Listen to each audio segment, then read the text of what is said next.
रुद्राणी वैष्णवी भीमा ब्राह्मणी ब्रह्मरूपिणी सर्वाणी शंकर साध्वी सदानंद विधायिनी।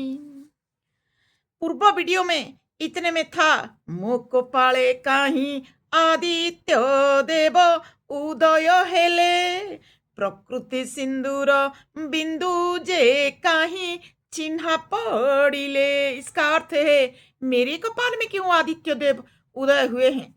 मैं एक दिन सूर्य भगवान का टीका लगा करके भी आप लोग को दिखाऊंगी जिस तरह का भगवान ने दिए थे।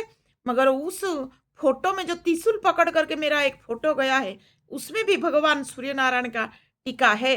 पहले ब्रह्मचारिणी वस्त्र मुझे सफेद वस्त्र दिया गया था। गुरु ने कहे थे कि जब तू उत्तर दे पाओगे ब्रह्मचारिणी वस्त्र त्याग करके सन्यासी वस्त्र जो सन्यासिनी का वस्त्र ये जो जोगिया रंग का पहनोगी, जब उत्तर दे पाओगी किस लिए पहना जाता है तब जाकर के तू वो वस्त्र पहनोगी। तो कुछ दिन साधना के बाद भगवान को मैंने पूछी कि ये जो वस्त्र क्यों पहनते हैं सन्यासी लोग। तो भगवान ने बोले हैं उन लोग का पिंड दान होता है। पिंडदान का अर्थ शरीर दान होता है। पिंड का अर्थ शरीर है और तेरा शरीर भी कोई माने आदमी को दान नहीं हुआ है, कन्यादान नहीं हुआ है। कन्यादान मुझे हुआ है, तोरा पिंडदान देवता को हुआ है और तू पहन सकती हो। यही उत्तर जब भगवान ने हमको दे दिए तब मैंने साखी गोपाल गई थी। वहां एक मैंने कलेक्शन करके थोड़ा सा यज्ञ हुआ और उस यज्ञ में यज्ञ के बाद मुझे ये वस्त्र धारण करना पड़ा बस। और इतने में जो कविता पहले में था मोको पड़े कहीं आदित्य देव उदय हेले प्रकृति सिंदूर बिंदु जे कहीं चिन्हा पड़िले।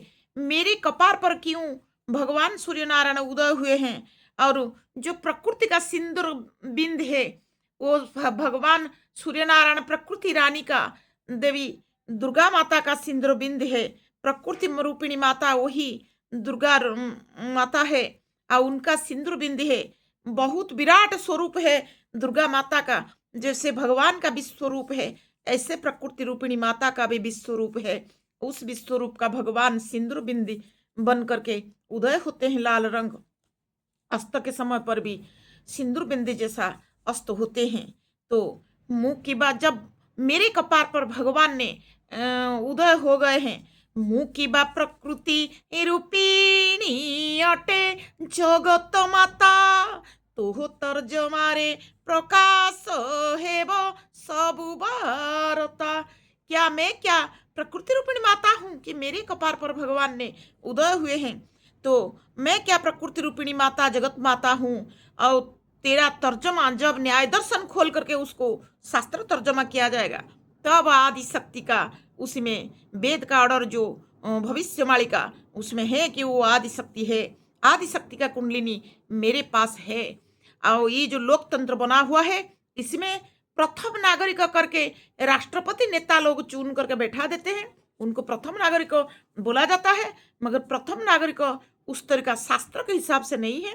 शास्त्र के हिसाब से जब सृष्टि बनाया हुआ था जोग माया और निराकार निराकार भगवान विष्णु से जिसका कुंडलिनी शक्ति आता है, चाहे भगवान सूर्य नारायण मेन मूल है इस सृष्टि का चलाने के लिए, उनसे किसका कुंडलिनी शक्ति आता है वो पुरुष सब आदि पुरुष है। और शास्त्र के हिसाब से निकलेगा कि उनके अंदर अंदर का तो कोई देख नहीं पाता है मगर जो सब साधक विद्वान देख करके शास्त्र बना के गए हैं वही शास्त्र में निकलेगा कौन आदि पुरुष है। और जो जोग माया निराकार दो हिस्सा में बंटवारा हुए थे, एक नारी एक पुरुष। और जोग माया जो आदि शक्ति का माने तारे हैं वो महाशून्य में है और उनका कुंडलिनी शक्ति जिस नारी के पास आएगा वो नारी आदि शक्ति है। यही है शास्त्र के हिसाब से प्रथम महिला प्रथम पुरुष इसी तरह का वो लोग आते हैं। वो लोग साधना करेंगे और अपना शक्ति को माने प्रकाश करेंगे। प्रजा पालिबाकू तुही लोटू जगत माता फिटाई कहूची तो आगे जेते हृदय व्यथा। प्रजा को पालन करने के लिए तू जगत माता है कानून को महामारिनी को मैंने कह रही हूँ खोल करके तेरे सामने मैं अपना हृदय का जितना व्यथा है वो कह रही हूँ। अनुकूल सुल क्षणिलो प्रतिकूले रहिला दानव रीतिरे जगते निर्यातना पाइला। एक अनुकूल सुलक्षणी कन्या जो कि सुश्री कन्या, मैंने एक मैजिस्ट्रेट थे उनको जाकर के कुछ एप्लीकेशन दी, उन्होंने तनी सा हमारा कविता सुने, उसमें हमारा सर्टिफिकेट में जो दिए हैं उन्होंने हमको ऑर्डर पत्र आदेश पत्र जो दिए हैं उसमें वो लिखे हैं कि सुश्री सूर्य साधिका।